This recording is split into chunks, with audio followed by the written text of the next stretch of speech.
Welcome back to another video here at Earn Your Gold Medal. Today we're going to be going over the Abas snap, which was made popular by Gerry Abas in the early 1990s. He was a three-time NCAA finalist, four-time All-American. It was also made popular by his younger brother, Stephen Abas, in the early 2000s, who was a three-time NCAA champion and an Olympic silver medalist. After that, we're going to go over how Chad Walsh modified what they built and made it fit into his wrestling style and ability. So let's get right into it. This is the NCAA Finals in 2002. This is the NCAA Finals in 1993.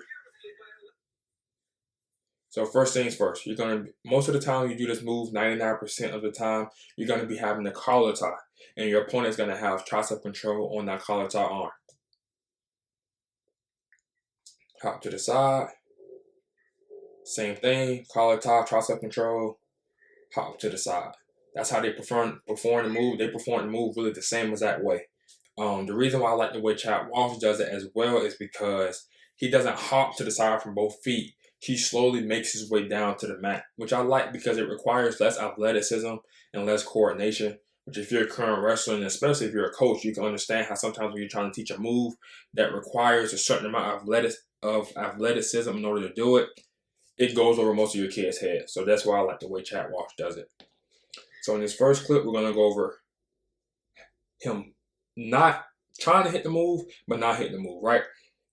This is an All-American match. Him against Brandon Womack. As you see, Womack is up 4-1 with right in time. So it's not like Walsh was just way better than Womack despite the seed.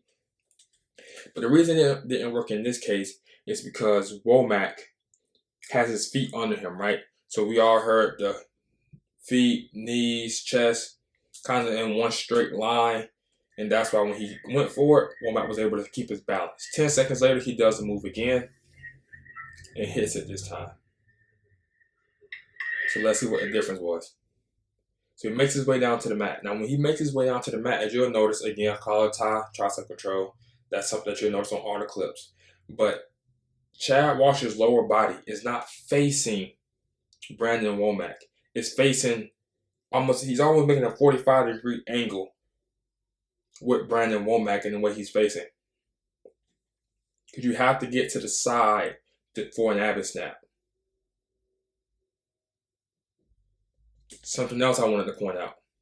Look at Brandon Womack's positioning. It's way worse than the first time when Chad Walsh tried this move 10 seconds earlier, right? His chest is way over. He's already going downward now. And his chest is way over his legs, way over his knees, way over his feet. So he's off balance. And Chad Walsh is using that collar tie to get him in that position. Alex Marinelli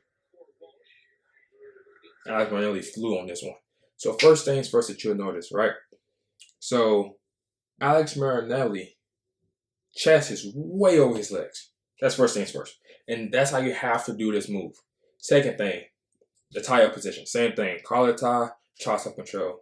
Third thing, lower body. As you can see, Chad Walsh is not facing Marinelli 100%. He's creating almost a 45-degree angle in the direction that he's facing. And he's right in the Merkle position.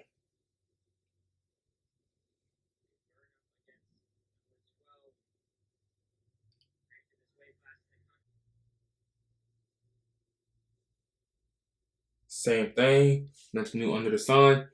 First things first, his opponent's body position. Look how far back his opponent's feet are, and look how far up his chest is. So he's completely off balance, right? Second thing, the tie up. You can see Chad Walsh has a collar tie. You can see his opponent has tricep control on the other side. And then third thing, lower body. Chad Walsh is pretty much creating a 45-degree angle, like I've said before, with his opponent. His lower body is not facing him. You can see his foot as well as his knee that's on the ground are not facing his opponent. But you have to be on the side with an Abas snap. So he's already preparing before he performs the snap with his upper body.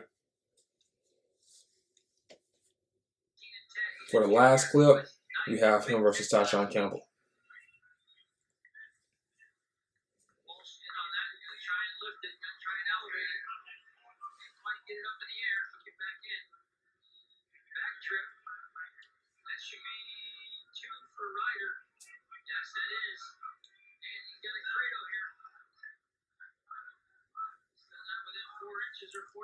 So as you guys know, I love moves that you don't have to perform 100% perfectly in order to capitalize on it, because the other guys allow to wrestle.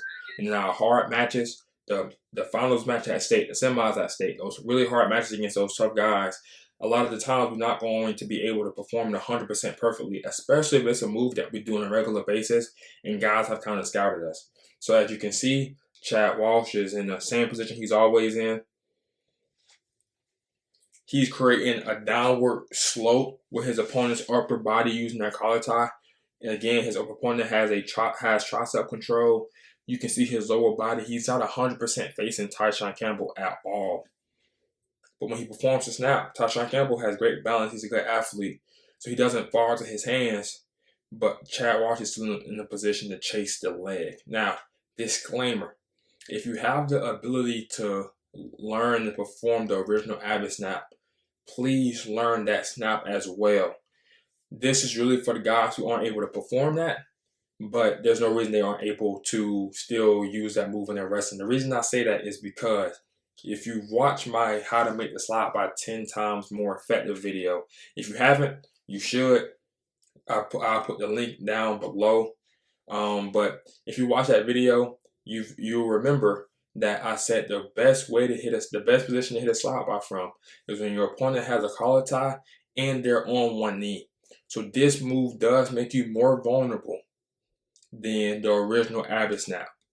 Now you guys just watch, he's done it to plenty of good guys and capitalize on it. I'm not saying don't do this move. I'm not saying that at all. I'm just saying there is more risk to it than the original version, right? Especially if you're going up against a guy who would like to do slide bys. So just keep that in mind. Thank you guys for watching another video. Earn your gold medal. Out.